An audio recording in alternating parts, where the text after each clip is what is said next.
Welkom terug na die kinderboekspesialis Dr. Mia Oosthuizen kuier vanoggend by ons en ons gesels oor hierdie boek. Onthou jy nog wat spesifiek praat oor verlies en hoe kinders hierby kan aanklank vind? Goeiemôre. Goeiemôre, baie dankie. Dit is so lekker om vanoggend met jou te gesels oor so 'n belangrike onderwerp en ek dink iets wat baie mense en ek dink dalk ouers soms sukkel om te verduidelik aan hul kinders die idee van verlies. Nou hoekom is 'n prenteboek juis oor die dood van en verlies so relevant vir kinders? Ek dink dit is verskriklik relevant vir hulle omdat as 'n kind deur verlies gaan, dan het hulle nie die woordeskat of die emosionele ontwikkeling al om regtig te kan verwoord wat hulle voel nie. So en dis baie moeilik dan ook vir die volwassene wat dikwels self rou om die kind te ontmoet waar die kind is. En deur 'n prenteboek kan jy daai oorbrugging doen. In die prenteboek is daar visuele 'n visuele storie waarna hulle kan kyk en waarna hulle self kan sien. En dan is daar natuurlik die teks self. So dis 'n verskriklike belangrike intrapslag vir 'n gesprek tussen die kind en die volwassene. Dit normaliseer ook rou, wat baie belangrik is vir 'n kind. En as jy saam met jou kind so 'n boek doen, dan gee jy amper vir hulle toestemming om te rou. Want alles is vreeslik die mekaar vir hulle. En daaruit kan dan nog vrae ontstaan. Ek dink dit is ook wat belangrik is van daai boek is jy gaan deur die verskillende fases van verlies, die ontkenning, dit kan nie so wees nie, dit mag nie so wees nie, totdat hulle uiteindelik besef maar hulle maatjie is nou dood. So jy gee vir hulle die erkenning van die komplekse emosies wat hulle ervaar. Maar wat ook baie lekker is daarso is daar's 'n heeltyd 'n manier van onthou. Dit is hulle wys die heeltyd vir jou hoe kan jy ook jou herinneringe en hierdie persoon of troeteldier of wie ook al wat jy van afskeid moet neem lewendig hou by jou. Ja, dit is nogal so 'n unieke invalshoek wat die boek het want daar's die tyd wat hulle soek en wonder waar is Blouvlertjie nou is omtrent die grootste deel van die storie. En dit wys vir jou ook, soos jy sê, dit normaliseer die feit dat jy soveel vrae vra en onseker is oor hierdie gevoel wat jy ervaar nadat iemand naby aan jou dood is of jy 'n tipe van 'n verlies ervaar het. En dan is dit vir my so mooi wanneer Uil sê hulle besef maar hy's weg, hy's dood. Wat nou? En dan sê Uil maar hy is nog hier. Blouvlertjie leef voort in elke storie wat ons onthou en met mekaar deel en dan noop dit ook kinders om daai stories te deel en om te gaan na half sy graf tot die plekkie waar hy altyd was. En nie weg te skram daarvan nie, nê. Ek dink selfs ons as groot mense is geneig daartoe om dit te ontken of nie te wil gaan na die graf toe om dit te face nie, maar dis nog deel van die terapieproses.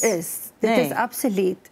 En ek dink wat belangrik is daar ook is die eerlikheid wat die kind nodig het. Want hulle ervaar vreeslike komplekse emosies wat hulle self nie kan verstaan of verwoord nie. En dit kan nou enigiets wees van vrees tot hartseer tot skuldgevoel. En 'n mens moet vir die kind 'n manier gee om te wys dat jy is nie alleen hierin nie. En 'n boek moet hierdie karaktertjies wat self deur die proses gaan, wys vir hulle maar hulle is eintlik normaal. Hulle is nie weird of onvanpas of enige so iets nie. En dit is of jou 'n toneel in die boek wat uitstaan wat so half die hart vasvang van hierdie boek. Ja, ek sou sê dit is die heel laaste illustrasie. Wat ek baie daarvan hou is dit wys vir jou die hoop wat die boek gee. Die hoop van daar is 'n nuwe normaal wat kom en hulle is daar by die klip van vrede wat nou natuurlik soos die grafsteen lyk van Blou Voeltjie.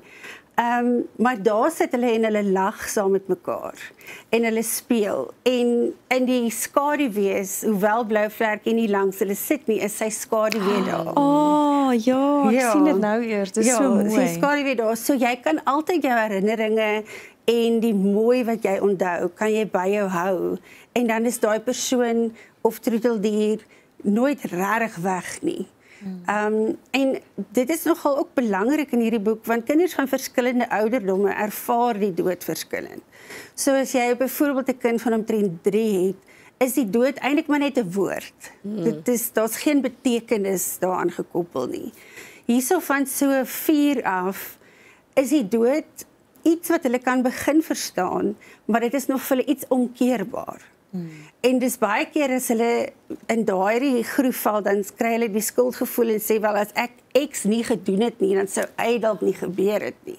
Wow. En om daai myte vir hulle weg te vat. En dis eintlik maar van 5, 6 af wat die kind regtig eers die finaliteit van die dood regtig verstaan. En 'n mens sien daai hele spektrum in die boek. Ja. Hoorie, so jy is baie betrokke by kinderliteratuur. Jy leer mense ook hoe om boeke te skryf vir spesifiek die jong mark. Ja. Watse temas dink jy moet dalk nog bietjie gedek word in Suid-Afrika spesifiek wat ons jong mense meer oor moet lees, soos hierdie wonderlike een oor dood en verlies? Ja, so die dood en verlies was nou een van die grootes wat ek aangespreek het, want daar is veral in Afrikaans nie so baie stories daaroor nie. Maar ek dink stories oor moeilike emosionele onderwerpe is baie belangrik. Want jy kan daai boek so verpak dat dit nog steeds net ook 'n lekker storie is. En elke keer as jy vir jou kind so 'n tipe storie lees, dan help jy om hulle emosionele veerkragtigheid te ontwikkel. So hulle bou half 'n arsenaal op van verwysing oor hoe om moeilike situasies te hanteer. Wat maak die illustrasies so belangrik? Ja, die illustrasies is verskriklik belangrik, want dit maak die storie vreeslik groot.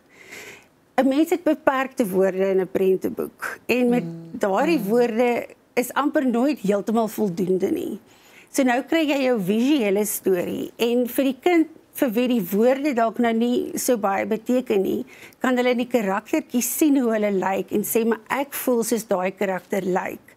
Of ek dink soos hierdie karakter dink. En deur daardie aspekte in te sit, gee ook baie emosionele diepte aan 'n storie wat net soveel woorde kan hê. Wat is die eerste ding wat jy vir mense leer oor hoe om te skryf vir jong mense? Hoe verskil dit van grootmensliteratuur? Wat is die belangrikste ding wat mense moet onthou? Die belangrikste ding om te onthou is dat jy moeite moet doen om jou teikenmark te leer ken. Want een van die uitdagings met die skryf van so 'n boek is, jy is 'n groot mens wat nou vir die kind moet skryf. En jy is so verwyder van hulle wêreld, want jy was eens op 'n dag kind, maar jy kan nooit weer 'n kind wees nie. So dis om in daardie kopspasie in te kom en vanuit daardie oogpunt 'n storie te benader. Dit is baie belangrik. Mia, baie dankie vir die wonderlike boek wat jy geskryf het, wat regtig met kinders se harte en siele praat en ook hulle help om hulle emosies te verwerk. Dit is so wonderlik en dankie vir jou tyd vanoggend. Ja, baie dankie vir die geleentheid. Ek waardeer dit baie. Dit is Dr. Mia Oosthuizen. Doen jouself 'n guns, onthou jy nog boeke werklik die moeite werd om te kry. Bly skakel want net hierna sit jy nuus, jou weer en natuurlik dan ook jou finansies.